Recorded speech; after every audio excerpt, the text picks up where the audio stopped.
아멘. 오늘 이사야서 9장 10장 말씀을 나누도록 하겠습니다. 9장 10장 우리가 오전에 보았던 7장 8장에서 보았던 연속성상에서 9장 10장도 예수 그리스도의 나심에 대한 예언을 우리에게 말해주고 있습니다. 물론 이스라엘 백성들에게 먼저 이야기해 주는 바죠.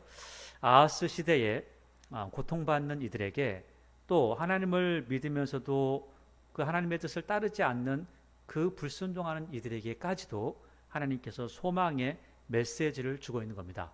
근데 그 소망의 메시지가 이스라엘 백성들에게서 끝나는 것이 아니라 바로 우리에게까지, 바로 우리 그리스도인들에게까지 이어지는 것인데, 그것이 바로 예수님께서 이 세상에 오신다라는 겁니다. 예수님은 하나님이시죠. 하나님께서 이 세상에 오셔서 우리를 구원하신다라고 하는 그 메시지를 우리에게 주고 있는 거죠. 물론 우리가 이제 이 이사야서를 쭉 보게 되면 이사야서에서 어떤 부분은 예수님께서 영광스러운 모습으로만 오신다라는 것들을 이야기하고, 또 오늘도 마찬가지로 그러한 부분들을 우리에게 말씀을 하고 있습니다. 그런데 이러한 부분으로 올 것을 예상하고 생각했던 이스라엘 백성들이 예수님을 받아들일 수가 없는 겁니다. 왜냐하면 예수님은 영광스러운 모습으로 오시기보다는 굉장히 초라하게 오셨고, 또 그리고 실제로 죽으신 것도 영광스럽게 죽음을 맞이한 것도 아니고 굉장히 수치스럽게 돌아가셨기 때문에 그 모습을 보면서 예수님을 메시아로 받아들이기가 굉장히 어려워졌죠. 그래서 우리가 이 본문을 보면서 예수님에 대한 예언이 이렇구나라는 것들을 봐야 되지만, 예수님께서 태어나시고 죽으셨던 그 모습들, 초라하고 비참했던 그 모습들을 다른 편에서 또 계속해서 말씀하고 있다는 것을 우리가 봐야 되고요. 그래서 오늘 9장에 나와 있는, 그 10장에 나와 있는 예수님께서 오시는 그 모습, 이것은 우리가 볼 때 초림에 오시는 그 예수님의 모습도 이야기하지만 이 재림 때 오시는 그 예수님의 모습까지도 말씀하고 있다라는 것들을 함께 이어서 보면 참 좋을 것 같습니다. 이 초림 때 예수님께서 이렇게 오신다라고 생각을 하면 그 유대인들처럼 예수님을 받아들이지 못하는 경우가 있습니다. 그런 나중에 우리가 이제 쭉 가다 보면 이사야서 53장의 모습을 보면 예수님께서 오셔서 어떻게 사역을 하시고 어떻게 죽으실 건가, 이런 것들을 이야기하고 있죠. 죽으시고 새로 또 재림하실 때에 어떠한 영광스러운 모습인가 라고까지도 우리에게 말씀을 주고 있습니다. 그래서 오늘 말씀도 예수님께서 오실 때는 하나님의 모습으로 오시지만, 그리고 하나님의 모습을 하나님으로서 통치를 하시지만, 그 모습은 예수님께서 오시자마자 첫 초림에 그러한 일들을 하시는 게 아니고 재림 때 이루어지는 일들입니다. 그러니까 오늘 9장을 쭉 읽어나가다 보면 예수님께서 오시는 건 초림 때 한번 오시지만 또 재림 때 오시는 것까지도 이야기를 하고 있다는 것을 알아야 되고요. 초림 때 오셔서 고난당하는, 그리고 비참하게 죽어가시는 그 모습까지는 또 여기서 다루고 있지 않다는 것도 함께 보면 훨씬 더 이해가 쉬워질 것 같습니다. 9장 1절부터 이 7절까지의 말씀은 예수님께서 이 땅에 오실 거다. 그러니까 하나님께서 이 땅에 오실 거다. 무엇으로 오시냐면 사람으로 오실 거다. 이것을 말씀하고 있습니다. 이사야서는 하나님에 대해서, 그 아버지 하나님에 대해서 하나님께서 어떤 일을 행하시는지도 말씀하고 있지만, 예수님께서 어떠한 모습으로 오시고 어떠한 모습으로 사역을 하시고 어떻게 죽으시고 또 새롭게 오셔서 재림하셔서 어떠한 일들을 하실 건가도 말씀을 하고 있죠. 그 다음에 이사야서는 또 한 가지를 말씀하고 있는데, 성령께서 오시면 이러이러한 일을 하실 거야 까지도 말씀을 하고 있습니다. 그러니까 이스라엘 백성들, 지금 그 유대인들, 이 사람들은 이 성경을 보면서 이 구약 성경에서 성령 하나님 예수 그리스도를 보지 못하지만, 우리는 예수 그리스도와 성령 하나님을 바로 이사야 성경을 통해서, 아니 다른 모든 본문을 통해서 다 발견할 수가 있는 것이죠. 유일하시고 한 분이신 하나님이지만 삼위일체로 존재하시는 그 하나님의 모습을 바로 오늘 말씀 속에서 예수님의 모습이 어떻게 존재하시는가를 통해서 우리는 알아보게 될 것입니다. 9장 1절부터 7절까지의 말씀은 예수님께서 이렇게 임하시는데 또 어디에서 사역을 하시는가 이런 것들을 먼저 이야기합니다. 그래서 가장 고통받고 가장 연약했던 그리고 사람들에게 멸시받았던 그곳 갈릴리라고 하는 곳을 그곳에서 그 주님께서 오실 것이다 이걸 전하고 있고요. 또 우리가 이제 이전에 보았던 미가서 같은 경우는 가장 작은 마을 사람들이 잘 알지 못하는 베들레헴에 예수님께서 태어나실 것이다 라는 것도 말씀을 하고 있죠. 근데 그것은 우리뿐만 아니라 유대인 학자들도 아니 예수님께서 오실 그 당시에 바리새인들도 말하기를 율법학자들도 말하기를 베들레헴에서부터 메시아가 옵니다 라고 말할 정도로 명확한 그러한 메시지였던 겁니다. 자, 9장 1절을 보니까 전에 고통받던 자들에게는 흑암이 없을 건데 왜냐하면 하나님께서 구원하신다는 거죠. 옛적에는 여호와께서 스불론 땅과 납달리 땅이 멸시를 당하게 가만두셨는데 이제는 해변길과 유단 저쪽 이방의 갈릴리, 그러니까 갈릴리를 그냥 우리는 유다 땅이라고 말을 하지만 실제로 예수님께서 오실 그 당시만 해도 유다 사람들도 살지만 이방 사람들이라고 칭할 정도로 그렇게 많은 이방인들이 함께 거하는 그런 장소이기도 하였다는 거죠. 이렇게 사는 지역이었는데 여기를 영화롭게 하시겠다. 어떻게 영화롭게 하세요? 2절을 보니까 흑암에 행하던 백성이 뭘 보죠? 큰 빛을 본다 이렇게 말씀하고 있습니다. 그래서 이 9장 1절에 보면 이방의 갈릴리를 이야기하는데 이것은 마태복음에서 인용을 해서 이렇게 이야기하고 있습니다. 스불론 땅과 납달리 땅과 요단강 저편 해변길과 이방의 갈릴리여 흑암에 앉은 백성이 큰 빛을 보았고 이렇게 이야기합니다. 이렇게 이야기하면서 누구를 이야기하죠? 예수 그리스도를 이야기하는 겁니다. 그래서 오늘 2절에 나온 흑암에 행하던 백성이 큰 빛을 보았다. 이걸 똑같이 이 마태복음에서도 인용을 해서 이야기하고 또 그것을 인용하면서 바로 뒤에는 예수님께서 비로소 전파하여 이르시되 회개하라 천국이 가까이 왔느니라 이렇게 말씀을 하고 있다는 거죠. 그 예수님은 빛이시라는 겁니다. 예수님은 빛이시라. 하나님은 빛이시라. 빛 가운데 거하신다라고까지 표현을 하고 있죠. 그래서 요한복음은 예수님에 대해서 이렇게 표현을 합니다. 태초에 말씀이 계시니라. 이 말씀이 하나님과 함께 계셨으니 이 말씀은 곧 하나님이시라. 그러니까 말씀이 하나님이시라는 거죠. 근데 그가 태초에 하나님과 함께 계셨고 그 말씀이 하나님과 함께 계셨고 만물이 그로 말미암아 그가 누구예요? 말씀이신 예수 그리스도 성자 예수 그리스도 그분께서 그분으로 말미암아 지은 바 되었으며 지은 것이 하나도 예수님 없이는 그가 없이는 된 것이 없느니라. 그 안에 생명이 있었으되 이 생명은 사람들의 빛이다라고 말씀하고 있죠. 생명인 예수님 안에 생명이 있죠. 그래서 나는 길이요 진리요 생명이다라고 말씀을 하고 있는 거죠. 근데 이 생명은 사람들에게 빛이 된 겁니다. 따라가면 그 빛을 따라가면 생명을 얻게 되는 거죠. 그분을 믿으면 생명을 얻는 거죠.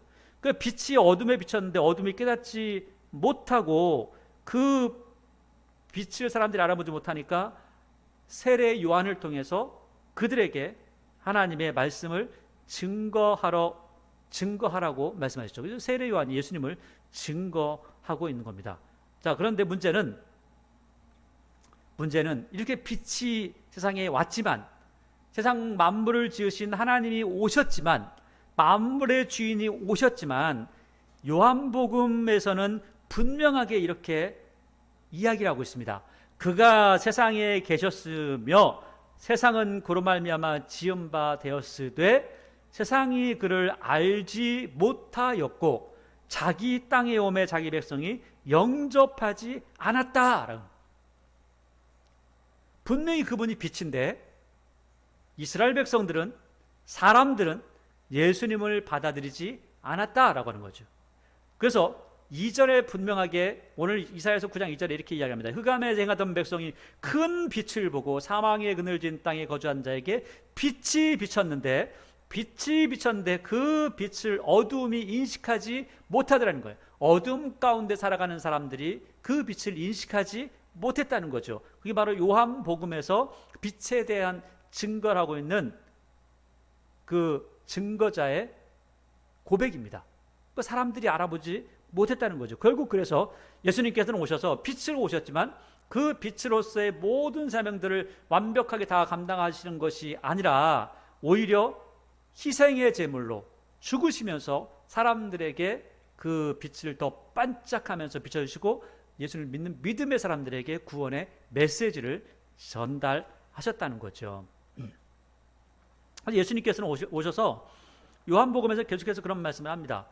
실로암의 맹인을 치유하시고 나서 나는 세상의 빛이다. 그리고 나는 세상의 빛으로 왔는데 어둠에 거하지 않게 하려고, 너네들을 좀 꺼내주려고. 그건 너희들이 모르는구나. 그래서 요한 1서는 또 이야기하죠. 하나님은 빛이시라. 그분에게는 어둠이 조금도 없으시다. 그럼에도 불구하고 빌립보서는 다시 한번 이 경계를 명확하게 해줍니다. 빌립보서에서는 이렇게 이야기하죠. 예수님께서 십자가를 지심으로 가장 낮아지셨다는 거예요. 낮아지셨는데 이러므로 하나님이 그 낮아지신 하나님을 하나님이 그를 지극히 높여 모든 이름 위에 뛰어난 이름을 주사 하늘에 있는 자들과 땅에 있는 자들과 땅 아래에 있는 자들로 모든 무릎을 예수의 이름 앞에 꿇게 하시고 모든 입으로 예수 그리스도를 주라 하시나요 하나님 아버지께 영광을 돌리게 하셨느니라. 그러니까 예수님께서 죽으시고 난 이후에 영광을 얻으신다는 거예요. 그러니까 죽으시고 난 이후에 그러면 가장 큰 영광을 얻으시는 건 언제냐? 재림하시면서 모든 이들이 무릎 꿇고 그분을 받아들이게 된다는 거죠. 그래서 우리가 요한복음이나 빌립보서나 이 모든 부분들을 볼 때 오늘 이 이사야서에서 말씀하고 있는 큰 빛을 보았다는 것이 예수 그리스도를 말씀하고 있지만 그 예수 그리스도께서 처음에 오셨을 때는 아주 초라하게 비하된 모습으로 죽을 수밖에 없지만 그 피의 공로로 우리가 구원받고 그리고 재림하셨을 때는 그분이 모든 영광을 누리게 되신다라고 말씀하고 있는 거죠. 이게 예수님에 대한 예언의 말씀이라고 하는 겁니다. 자, 그 다음에 3절에 보니까 주께서 이 나라를 창성하게 하시며 그 즐거움을 더하게 하셨으므로 여러분 주님께서 주신 기쁨은요 세상이 주는 기쁨하고 다릅니다. 주님께 주신 기쁨은 그냥 어느 순간 반짝하고 끝나고 하는 게 아닙니다. 하나님께 주신 기쁨은 끝까지 영원한 기쁨을 누릴 수가 있는 거죠.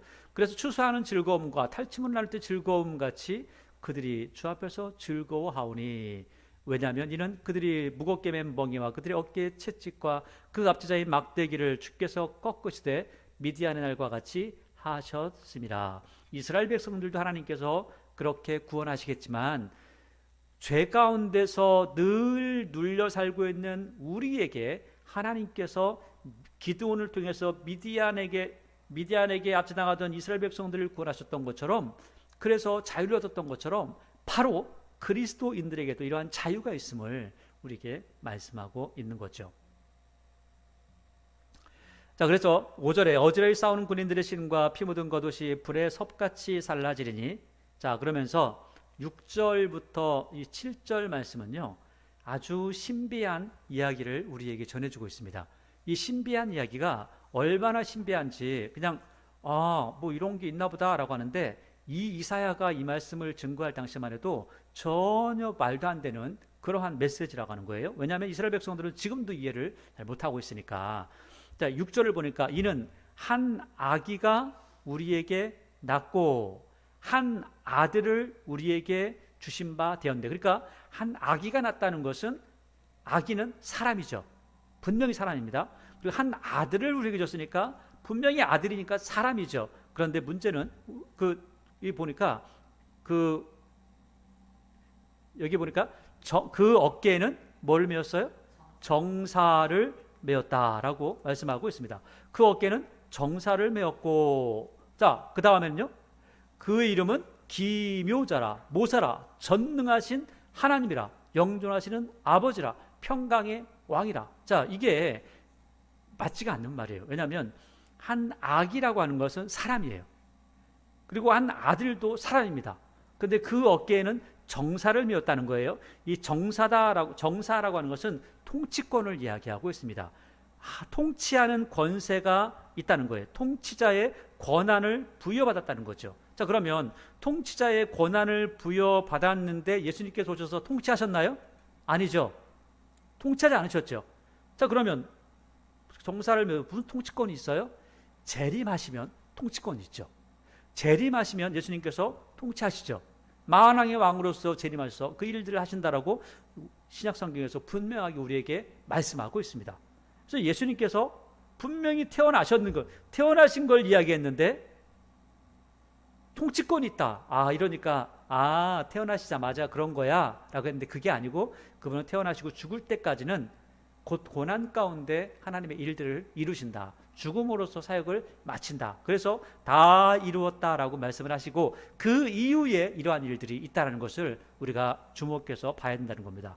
자, 그 다음에 그 이름은 기묘자라 모사라라고 이야기하는데, 그래서 기묘자 모사라고 하는 게 있죠. 기묘자, 이것은 펠레라고 하는 건데 인간의 경험과 이성으로는 불가해한 기이하고 놀라운 일을 이야기합니다. 원더풀한 거죠. 놀라운 일이 벌어진 거죠.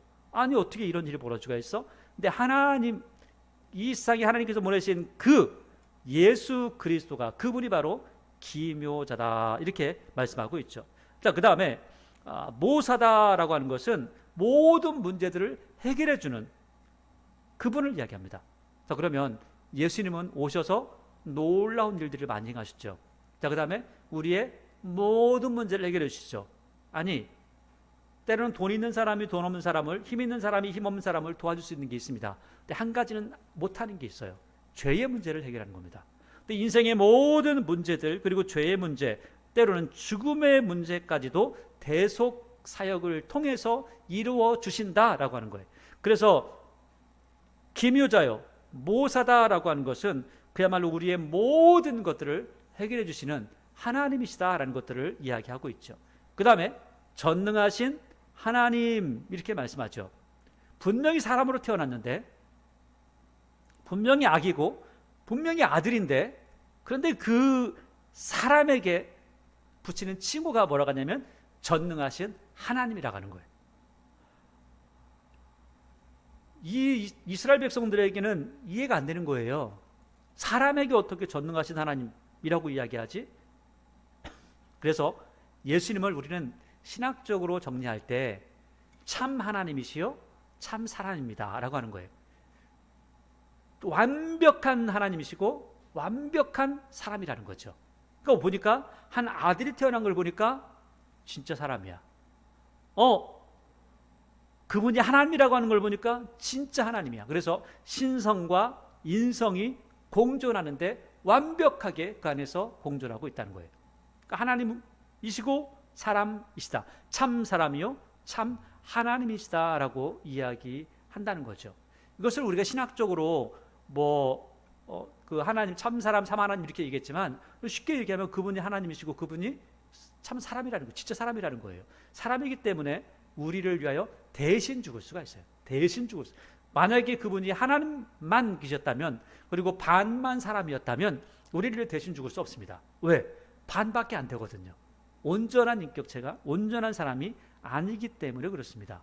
그래서 하나님이라고 하는 이 표현에 전능하신 하나님이라는 이 표현에 여호와 하나님, 그분이 바로 하나님이시고, 또 예수님도 마찬가지로 전능하신 여호와, 그 안에 삼위일체로 공존하시는, 존재하시는 하나님의 모습을 우리에게 말씀하고 있다는 겁니다.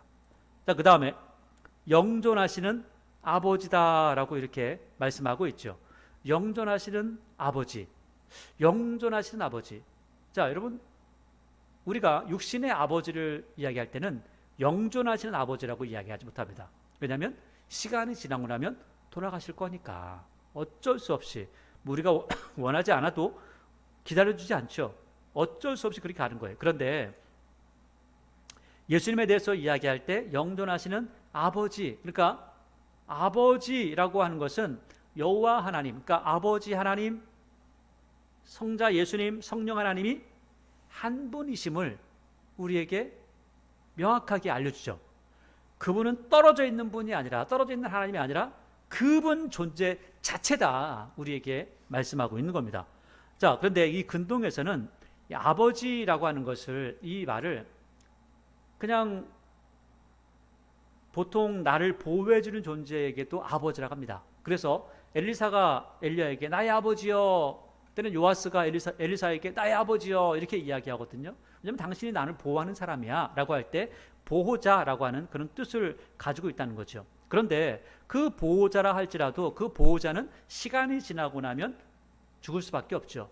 보호할 수가 없는 거죠.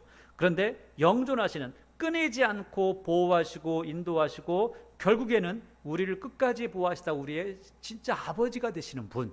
그래서 예수 그리스도를 통해서 우리가 하나님의 아들이 되어지는 것, 우리가 양자가 되어서 진짜 이제는 하나님의 아들 된 자로 살아갈 수 있는 거죠. 그래서 우리는 그분을 아버지라, 아빠, 아버지라 라고 이렇게 부를 수가 있는 거죠. 영존하시는 아버지라는 겁니다. 그분이 우리를 끝까지 구원하시고 또한 우리를 보호하신다라고 하는 뜻입니다.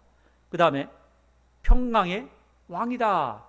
지금 이 말들 하나하나가 이스라엘 백성들에게는 말도 안 되는 상황들을 지금 이야기하고 있는 거예요. 왜? 사람에 대해서 이야기하기 때문에. 그런데 또 그분이 하나님이라고 하니까 그분이 예수님인데 그분이 예수님인 거를 그 이스라엘 백성들은 아직 인정을 하지 못하는 거잖아요. 그러니까 평강의 왕이다. 왕 하면은 멜렉 뭐 이렇게 그렇게 할 수 있잖아요. 근데 여기서는 왕이라는 것은 사르라고 하는 뜻을 이 원어입니다. 이거는 뭐냐면 일단은 임명을 받은 위임 통치자를 이야기해요. 그러니까 뭐 우리가 좀 쉽게 이야기하면 총독 정도 이렇게 이런 종류의 사람을 이야기합니다. 그러니까 하나님께서 아버지께서 예수 그리스도를 통하여서 통치하시는 통치의 권한을 위임하셨다라고 하는 것을 말씀하고 있는 겁니다. 그러니까 실제로 제일 마지막 날에 우리 심판을 받겠죠. 그 심판도 누구한테 받아요? 예수님께 받는 겁니다. 예수님을 통해서 받는 거죠. 자, 이렇게 모든 것들을 통치하시는데 어떻게 통치하시냐면 평강으로 통치하신다는 거예요. 아무리 좋은 사람도 통치할 때는 모든 것들을 평강 상태로, 전쟁 상태가 없는 정말 평안한 상태로 다스릴 수가 없죠. 그런데 예수님은 오셔서 마지막 때 이렇게 다스린다. 전쟁과 갈등이 없는 세대를, 그 시기를 만들어 가실 것이다 라는 것들을 이야기하죠. 그러니까 예수님에 대한 예언을 하고 있는데 그 예수님에 대한 예언이 어떻게 되는 것이냐면 그분이 하나님이시다. 그분이 통치하신다. 그분이 왕이시다. 그분은 영존하시는 우리의 아버지시다. 그분은 전능하신 분이다. 그러면서 분명히 사람을 이야기하는데 그 사람이 하나님이심을 우리에게 증거하고 있는 거죠. 이것은 우리만 보는 것이 아니라 이스라엘 사람들도 보고 있지만 이렇게 오시는, 아직 이런 메시아가 오지 않았다고 생각하기 때문에 이런 메시아가 오기를 아직도 고대하고 있는 거죠. 예수님께서 벌써 오셨는데도 그렇습니다. 그래서 이스라엘 백성들은 메시아를 기다리는데 이러한 영광스러운 메시아를 기다리는 겁니다. 그럼 그들은 그 이사야서 53장의 말씀, 고난당하시는 그 메시아의 모습을 이해하지 못해요. 왜냐하면 메시아는 무조건 승리하는 메시아여야 되거든요. 그런데 사실은 그 고난당하면서 악으로부터 승리하신, 그래서 다 이루었다라고 하신 그 예수님의 말씀은 이해하지 못한다는 거죠. 그러나 오늘 이 모든 말씀은 초림 때 이루어지는 것이 아니라 언제 이루어진다고요? 재림 때에 이루어지는 겁니다. 왜? 평강의 왕으로서 우리를 아직 다스리지 않으시거든요. 근데 재림하시면 평강의 왕으로서 다스리기 때문입니다. 7절, 그 정사와 평강의 더함이 무궁하며 또 다윗의 왕자와 그의 나라에 군림하여 그 나라를 굳게 세우고 지금 이후로 영원히 뭘 세워요? 정의와 공의로 그것을 보존하실 것이다. 하나님의 통치 원리는 정의와 공의가 있는 겁니다. 자, 우리나라에도 판사와 검사와 변호사가 열심히 자기의 주장을 이야기하면서 뭔가를 하는데 만약에 그 안에 모든 사람들이 생각할 때 정의와 공의가 무너졌다라고 한다면 잘못된 거죠. 그래서 성경은 법치를 이야기하잖아요. 하나님의 법으로 통치하는 거잖아요. 근데 실제로 하나님의 사랑으로 통치하는 거죠.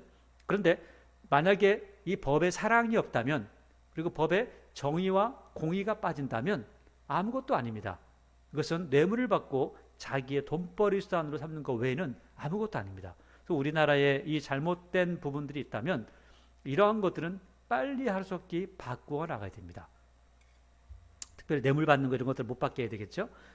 자, 8절입니다. 주께서 야곱에게 말씀을 보내시며 그것을 이스라엘에게 임하게 하셨은즉 모든 백성 곧 에브라임과 사마리아 주민이 알 것이거늘 그들이 교만하고 완악한 마음으로 말하기를.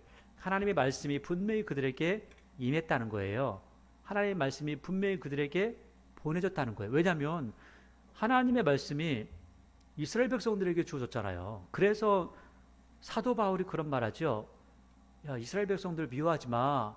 유다인들 미워하지 마. 왜? 그들은 육신으로 하면 예수님이 그 족보에서 나왔잖아. 말씀으로 하면은 그들을 통해서 말씀이 나왔잖아. 자, 그걸 보니까 그러면은 그 말씀이 누구를 통해서 왔다고요? 이스라엘 백성들을 통해서. 이스라엘 백성들이 말씀을 가지고 있었다는 거예요. 그리고 그 말씀을 연구하고 그리고 또 그 말씀이 기록한 것도 이스라엘 백성들이라는 거예요. 그런데 이렇게 말씀을 먼저 받았고 그리고 먼저 보았고 그 말씀대로 살았던 사람도 있고 안 살았던 사람도 있지만 그럼에도 불구하고 이 사람들이 교만하고 완악해 하나님 말씀에 순종하지 않아요. 자, 그러면서 10절 벽돌이 무너졌으나 우리가 다듬은 돌로 쌓고 뽕나무들이 지켰으나 우리는 백향목으로 것을 대신하리라 한도다.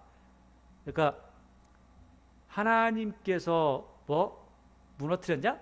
아니 우리가 다른 거 하면 되지 뭐. 아, 우리의 힘으로 할 수 있어. 아, 우리의 능력으로 할 수 있어. 아, 우리가 다른 신의 성좀 낸다니까 하면서 엉뚱한 소리를 하는 거죠. 잘못했다는 거죠. 그래서 하나님께서 기가 막힌 거죠. 그래서 그러므로 여호와께서 르신의 대적들을 일으켜 그를 치게 하시며 그의 원수들을 격동시키시리라. 그러니까 지금 르신의 대적을 일으켰다라고 하니까 이것은 우리가 오전에 보았던 이 7장 이사야서 7장의 말씀. 그러니까 아람과 북이스라엘을 함께 이야기하는 겁니다. 아람과 북이스라엘을 결국 누가 와서 쳐요? 아시리아가 와서 완전히 칠 거야. 거기가 완전히 망할 거야 라고 하는 것을 말씀하죠. 12절 앞에서는 아람 사람이요 뒤에는 블레셋 사람이라 그들이 모두 입을 벌려 이스라엘 삼키리라. 그럴지라도 여호와의 진노가 돌아서지 아니하며 그의 손이 여전히 펴져 있느니라. 순종하지 않으니까 하나님께서 여전히 진노 중이시라는 거죠. 손이 펴 있다는 거예요. 나 아직 거둬들일 마음 없다. 그 뒤에도 계속해서 손이 펴져 있다는 것을 말씀하고 있습니다. 자, 13절 그래도 그 백성이 자기들을 치시는 이에게로 돌아오지 아니하며 만군의 여호와를 찾지 않는구나. 회개하지 않는구나. 말씀이 그 안에 있는데 아직도 회개하지 않아. 말씀이 그 안에 있는데 보질 않아. 말씀이 그 안에 있는데 무시해 하니까 14절 그러므로 여호와께서 하루 사이에 이스라엘 중에서 머리와 꼬리와 종려나무 가지와 갈대를 끊으시리니. 그러면서 머리가 뭐냐? 이거 이제 설명을 해줘요. 15절 머리는 장로와 존귀한 자요 꼬리는 곧 거짓말을 가르치는 선지자라. 지금 나라가 왜 잘못돼 가고 있냐면 지도자들이 지금 너무 못된 짓을 하고 있다는 거예요. 지도자들이 그러니까 그냥 밑에서 그 사람들을 보는 사람들은 저렇게 하고 살아야 되는 게 맞나 보다 하고 또 그렇게 살아가는 거죠. 엉뚱한 짓들이 계속 이루어지는 겁니다. 16절 백성을 인도하는 자가 그들을 미혹하니 인도를 받는 자들이 멸망을 당하는구나. 결국은 그 위에 사람들이 하는 짓을 보고 밑에 사람이 똑같이 따라하다가 같이 망하지 않냐라고 이야기하는 거죠. 17절 이 백성이 모두 경건하지 아니하며 악을 행하며 모든 입으로 망령되이 말하니 그러므로 주께서 그들의 장정들을 기뻐하지 아니하시며 그들의 고아와 과부를 긍휼히 여기지 아니하시리라. 그럴지라도 불순종 하나님 말씀 계속 불순종하니까 그럴지라도 여호와의 진노가 돌아서지 아니하며 그의 손 여전히 펼쳐져 있다. 아직 나 부족하다. 나 더 때려야 되겠어 라고 하는 거죠. 하나님의 진노가 꺼지지 않는 거죠. 진노의 불이. 회개해라 제발. 18절 대저 악행은 불타오르는 것 같으니 곧 찔레와 가시를 삼키며 빽빽한 수풀을 잘라 연기가 위로 올라가게 함과 같은 것이라. 만군의 여호와의 진노로 말미암아 이 땅이 불타리니 백성은 불의 섭과 같을 것이라. 사람이 자기 형제를 아끼지 아니하며 아니 사람이 살면서 최소 자기 형제는 사랑할 텐데 그러지 않는다는 거죠. 자, 그리고 오른쪽으로 옮길지라도 줄이고 왼쪽으로 먹을지라도 배부르지 못하며 각각 자기 팔의 고기를 먹을 것이다. 자기 팔을 뜯어 먹으면 참 골치 아프겠죠? 자, 근데 이 팔을 뜯어 먹는다는 게 뭐냐? 21절이죠. 므낫세는 에브라임은 므낫세를 먹을 것이요. 서로가 형제를 뜯어 먹는다는 거예요. 그러니까 형제를 아끼지 않는다라는 게 바로 이거죠. 자기 팔의 고기를 먹는 건데 자기 팔의 고기 먹는 진짜 자기 팔을 뜯어 먹는 게 아니라 므낫세와 에브라임이 형제인데 형제 간에 서로 거를 뺏어 먹느라고 서로를 죽이고 난리가 났다. 또 그들이 합하여 유다를 치리라. 그럴지라도 여호와의 진노가 돌아서지 아니하며 그의 손이 여전히 펴져 있으리라. 하나님께서 굉장히 진노하셨다는 거죠. 자, 그 다음에 10장도 마찬가지로 계속해서 이어지는 거예요. 이어지는데 불의한 변명을 만들며 불의한 말을 기록하며. 원래 법령이라는 것은 좋은 걸 만들어야죠. 그때그때 맞게. 그런데 불의하게 만들고 불의한 말을 기록해요. 그러니까 부자들은 돈 벌게 만들고 가난한 사람들은 무조건 지게 만들고 이런 식으로 만든 거죠. 그래서 2절에 가난한들을 불공평하게 판결하여도 가난한 내 백성의 권리를 박탈하며 과부에게 토색하고 고의 것을 약탈하는 자는 화 있을진저. 아니 이렇게 하면 안 되는 거잖아요. 원래 안 되는 건데 이런 짓을 하는 것이 맞는 거야 라고 법령을 만드는 거죠. 이렇게 법을 만드는 거예요. 그래서 부자들은 법을 안 지켜도 아무 문제 없게끔 가만 법을 만들고, 그 다음에 못 사는 사람들, 어려운 사람들은 갖다가 찍어 밟으면서 살아도 아무 문제가 안 생기게 그런 법을 만든다는 겁니다. 3절에 벌하시는 날과 멀리서 오는 환난 때에 너희가 어떻게 하려느냐? 누구에게로 통하여 도움을 구하겠으며 너희의 영화를 어느 곳에 두려느냐? 포로된 자 아래에 굽으리며 죽임을 당한 자 아래에 엎드러질 따름이니라. 그럴지라도 여호와의 진노가 돌아서지 아니하며 그의 손이 여전히 펴져 있으리라. 왜 손이 계속해서 펴져 있죠? 불의한 법령 만들고 아이고 죽겠어요 하면서도 불의한 말을 기록하고 아이고 죽겠다니까요 그러면서 가난한 자를 핍박하고 고통스럽게 하면 하나님께서 두고 볼 수가 없다는 거예요. 두고 볼 수가 없다는 거죠. 그래서 이 9장 전체와 10장 4절까지의 말씀을 보니까 하나님께서 그렇게 이스라엘 백성들을 곤란하게 만드셨지만 그럼에도 불구하고 나 아직 충분치 않아. 왜? 너희들이 회개하지 않으니까. 또 때리고 나서 나 아직 충분치 않다. 또 너희들이 회개하지 않아. 계속 말씀하는 겁니다. 그래서 내 손이 그의 손이 아직 계속해서 펼쳐져 있다라는 것을 9장 12절, 그다음에 21절, 이 10장 4절까지 계속해서 거듭해서 말씀하고 있는 거죠. 제발 회개하라는 겁니다. 하나님께서 때리는 게 너무 좋다, 기분 좋아라고 하는 것이 아니라 회개하라고 하는 겁니다. 그 다음에 이제 10장 5절이죠. 아수르 사람은 화 있을진저. 자, 아수르 사람, 제가 오늘 오전에 말씀을 드렸는데 이스라엘 백성, 북이스라엘과 아람이 힘을 합해서 남유다를 쳐들어오니까 이 남유다에서 아시리아에다가 사람을 보내가지고 돈을 잔뜩 보내면서 우리 도와주세요라고 하니까 아시리아가 가서 북왕국과 아람을 쳐버립니다. 그리고 완전히 망하게 해버려요. 그리고 그걸로 끝나면 괜찮은데 그게 아니라 가만히 있어봐. 너는 저번에 돈 많이 가져왔더라. 내가 그 돈 다 뺏어야 되겠다 하면서 다시 예루살렘을 둘러싸죠. 둘러싸고 그리고 이스라엘 백성들을 너무 괴롭게 하는 거예요. 그 유다 사람들을. 그러니까 하나님께서 아수르 사람 너네도 문제야. 너네도 문제. 내가 너희를 가만 안 둘 거야. 이렇게 하는 거죠. 5절입니다. 아수르 사람은 화 있을진저 그는 내 진노의 막대기요 내 손의 몽둥이는 내 분노라. 그 손의 몽둥이는 내 분노라. 그러니까 아수르 사람을 하나님께서 쓰신 겁니다. 그냥 쓰신 건데 몽둥이 들고 한 대만 딱 때리는 게 하나님의 뜻이었는데 이 몽둥이가 지 맘대로 2대, 3대, 4대 막 때리고 다 뺏어버리는 거예요. 그러니까 6절 내가 그를 보내어 경건하지 아니한 나라를 치게 하며 내가 그에게 명령하여 나를 노하게 한 백성을 쳐서 탈취하며 노력하게 하며 또 그들을 길거리에 진흙같이 짓밟게 하려 하거니와. 나는 이렇게까지만 하고 싶었어 라고 하는 거죠. 7절 그의 뜻은 이같이 아니하며 그의 마음의 생각도 이같이 아니하고 다만 그의 마음은 허다한 나라를 파괴하며 멸절하려 하는도다. 그러니까 지금 이 아시리아는 다 파괴하고 완전히 없애버리려고 하는 거죠. 그러니까 하나님의 뜻하고는 다른 거죠. 그러니까 8절에 그가 이르기를 내 고관들은 다 왕들이 아니냐. 갈루는 갈그미스와 같지 않냐며 하맛은 아르밧과 같지 않냐며 사마리아는 다메섹과 같지 않냐냐 하면서 다 뺀다는 거예요.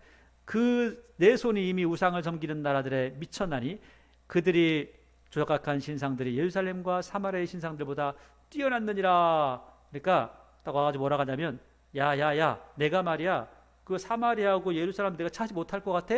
아이고 내가 이런 나라 저런 나라 다 가서 다 차지를 했는데 차지할 때마다 성전이 엄청나게 크고 그 우상들도 엄청나게 커더라. 그래도 내가 다 차지했어. 그런데 뭐 하나님의 집이라고 조금 안 해가지고 뭐 눈에 보이지 않는 뭐 하나님 그 우습게 여기고 그리고 나서 예루살렘 사마리아는 내가 금방 망하게 할 수 있어 라고 이렇게 한다는 거예요. 그래서 11절 내가 사마리아와 그의 우상들에게 행함같이 예루살렘과 그의 우상들에게도 행하지 못하겠느냐 하는도다. 그러니까 지금 내가 사마리아를 무너뜨린 것처럼 예루살렘 다 무너뜨릴 수 있어. 걱정하지 마. 내가 할 거야. 하나님 웃기지 마. 나는 하나님 안 믿어. 나는 내 힘을 믿어. 라고 나왔다는 거죠. 그러니까 12절 그러므로 주께서 주의 일을 시온산과 예루살렘에 다 행하신 후에 아수르 왕의 완악한 마음의 열매와 높은 눈의 자랑을 벌하시리라. 그러니까 하나님께서 지금 시킨 만큼만 아수르가 하는 게 아니라 더 나아가니까 그래 알았어. 일단은 너 그래 네 마음대로 해. 나는 내 일을 먼저 맞춰놓고 너 그 다음에 보자. 이렇게 한다는 거예요. 또 조금만 이따 보자. 내가 일단은 예루살렘에게 벌 줄 만큼만 내가 벌 주고 그 다음에 너 내가 볼 테니까 그때 손 봐줄게 라고 하는 거죠. 그래서 13절입니다. 그의 말이 아시리아 말이죠. 아시리아가 이렇게 말한다는 거예요. 나는 내 손의 힘과 내 지혜로 이 일을 행하였다니. 하나님께서는 뭐라고 하세요? 야 아수르는 내 손에 막대기야 몽둥이야 그랬는데 이 아시리아 사람 뭐라고 그래요? 나는 내 손에 임하고 내 지혜로 일했다. 하나님께서는 아니야 하는 거죠. 나는 총명한 자고 열국의 경계선을 걷어치워 그래도 경계선이 없어. 다 우리나라야. 그들의 재물을 약탈하였으며 또 용감한 자처럼 위에 거주한 자들 낮추었으며 내 손으로 열국의 재물을 얻은 것은 새 보금자리를 얻은 것 같고 너무 쉽게 간단하게 얻었다는 거죠. 온 세계를 얻은 것은 내버린 알을 주워옴 같았으나 날개를 치거나 입을 벌리거나 지저귀는 것이 하나도 없었다.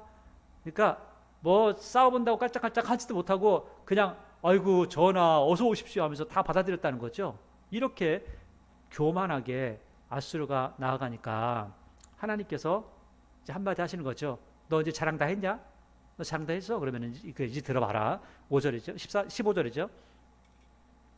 도끼가 어찌 찍는 자에게 스스로 자랑하겠느냐? 그러니까 네가 도끼죠. 네가 도끼인데 도끼가 어떻게 사람 없이 움직이겠냐? 그렇죠. 톱이 어찌 켜는 자에게 스스로 큰 차겠냐? 톱은 사람이 움직이지 않으면 할 수가 없어. 아무리 날카로워도. 이는 막대기가 자기를 드는 자를 움직이려 하며 몽둥이가 나무 아닌 사람을 들려 함과 같음이라. 그러니까 내가 몽둥이를 들었더니 몽둥이를 딱 드니까 몽둥이가 뭐라 하냐면 이봐라 내가 사람을 붙잡았다 이렇게 하고 똑같은 거예요. 이렇게 하고 있다는 거예요. 내가 볼펜을 잡았더니 봐라 내가 사람을 잡았다 이렇게 하는 거죠. 그러니까 이런 식으로 지금 교만하게 하나님께서 하시고 계시는데 자기가 한 것처럼 한다는 거예요. 여러분 이건 조금만 다르게 적용하면 이렇게 하면 좋습니다. 우리가 하나님께서 우리에게 맡긴 일들을 감당을 했잖아요. 딱 감당하고 나서 내가 했어 내가. 그러면 하나님께서 뭐라고 하세요? 야 내가 하게 해줬어. 이렇게 하시는 거예요. 그러니까 지금 여기 아시리아가 하는 거나 우리가 교만할 때 하는 행동이나 똑같은 겁니다. 16절 그러므로 만군의 여호와께서 살찐 자를 파리하게 하시며 그의 영화 아래 불이 붙은 것 같이 맹렬히 타게 하실 것이라. 너 완전히 망할 거야. 이스라엘의 빛은 불이 되고 그의 거룩하신 일은 불꽃이 되실 것이라. 하루 사이에 그의 가시와 찔레가 소멸되며 그의 숲과 기름진밭의 영광이 전부 소멸되리니 병자가 점점 쇠약하여 감 같을 것이라. 그의 숲에 남은 나무의 수가 희소하여 아이라도 능히 계수할 수 있으리라. 그러니까 아수르 나라 너 지금 까불고 있냐? 너 네가 힘 있다고 그랬냐? 네가 지혜 있다고 그랬냐? 아유 너 이제 좀 있으면 망할 거야. 망하면 어떻게 망하냐면 애가 나무 그 숲에 있는 나무를 숫자를 셀 수 있을 정도로 할 거야. 그럼 몇 개나 남을까요? 애가 셀 수 있으니까. 애는 어떻게 숫자를 세요? 하나, 둘, 셋, 넷, 다섯, 여섯, 일곱, 여덟, 아홉, 열, 열하나 이렇게 하죠. 그럼 우리 손가락 발가락 해봐야 20개. 20개도 할까요? 이렇게 사람이 애가 셀 수 있을 만큼 너희가 완전히 망해. 완전히 망해. 이렇게 얘기하는 거예요. 교만하면 망하는 거죠. 자랑하는 높은 눈을 하나님께서 싫어하신다고 하죠. 교만한 입 싫어하신다고 하죠. 20절 그날에 이스라엘의 남은 자와 야곱 백성 속에 피난한 자들이 다시는 자기를 친 자를 의지하지 아니하고 이스라엘의 거룩하신 거룩하신 이 여호와를 진실하게 의지하리니. 여기 실제로 돌아온 사람들, 그러니까 바벨론에 갔다가 돌아온 사람들은 이렇게 그들을 의지하지 않습니다. 하나님을 의지합니다. 그리고 결국에는 하나님도 버리는 그들이 됐지만 다른 신들은 절대 의지하지 않습니다. 21절 남은 자 곧 야곱의 남은 자가 능하신 하나님께로 돌아온 것이라. 이스라엘여 내 백성이 바다의 모라 같을지라도 남은 자만 돌아오리니 넘치는 공의로 파멸이 작정되었습니다. 완전히 망한다는 거죠. 완전히 망하고 그리고 하나님께서 예정하신 그 남은 자들은 돌아오게 될 거야. 그래서 23절 이미 작정된 파멸을 주 만군의 여호와께서 온 세계 중에 끝까지 행하실 거다. 그래서 결국은 이 마지막 때가 되면 엄청나게 많은 사람들이 죽어가기 시작합니다. 그러니까 많은 자연 재해를 통해서 죽기도 하고 하나님께서 하신 많은 기적들을 통해서 사람들이 죽기도 합니다. 때로는 사람들이 하나님께서 하신 일들을 보고 나서 하나님 믿고 따라가는 것이 아니라 아이고 산들아 나한테 덮쳐라 나 죽여라 나 죽여 이렇게 하는 거예요. 믿지 않는 거예요. 끝까지 악하게 나가는 모습도 이야기합니다. 자 24절입니다. 그러므로 주 만군의 여호와께서 이르시되 시온에 거주하는 내 백성들아 아수르가 애굽이 한 것처럼 막대기로 너를 때리며 몽둥이를 들어 너를 칠지라도 그를 두려워하지 마. 왜? 하나님께서 모든 걸 다 움직이시니까. 하나님이 주인이니까. 내가 오래치 아니하여 내게는 분을 그치고 너한테 나 화났던 거 네가 회개하면 빨리 지나갈 거야. 끝나. 그럼 좀 있으면 끝나. 분을 그치고 그들은 내 진도로 멸할 거야. 아시리아는 망할 거야. 좀 있으면 망할 거야. 어떻게 망해요? 하나, 둘, 셋, 넷 이렇게 망할 거니까. 애가 숫자를 셀 만큼 망할 거니까 걱정하지 마. 만군의 여호와께서 채찍을 들어 그를 치시되 오랫바위에서 미디안을 쳐주신 것 같이 하실 것이며 막대기를 드시되 바다를 향하여 애굽에서 하신 것 같이 하실 것이라. 자 26절을 보니까 지금 이사야가 이스라엘의 역사를 알고 있죠. 이스라엘의 역사 가운데 가장 영광스러웠던 모습들이 미디안을 물리쳤던 기드온의 전쟁이 굉장한 전쟁이었어요. 왜?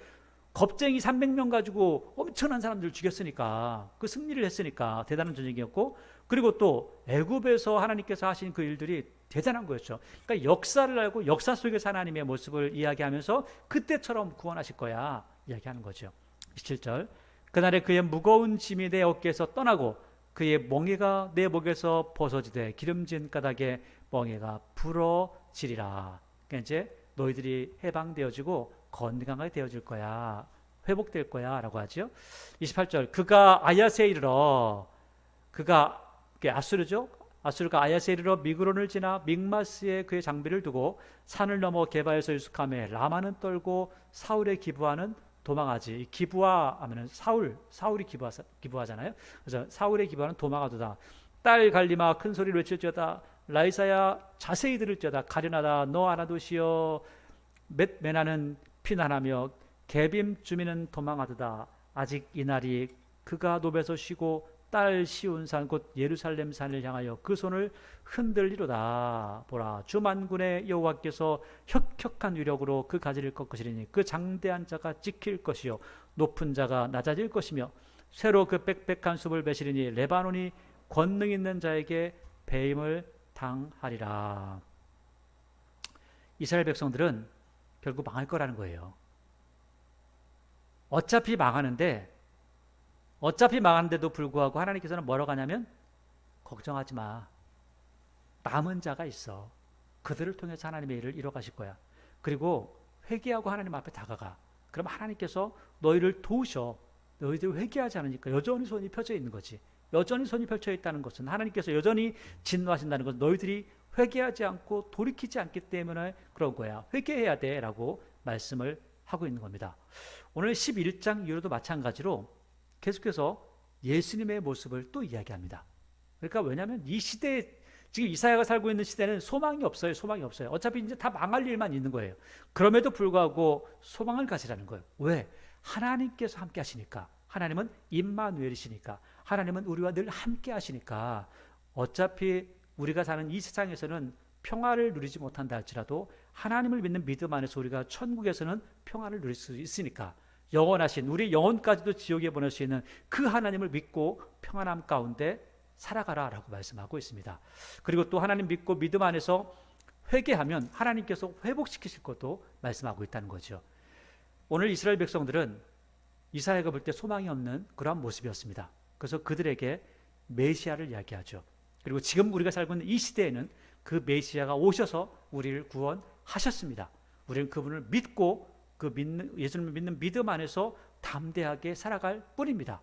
무엇으로? 하나님의 말씀대로 살아가는 겁니다.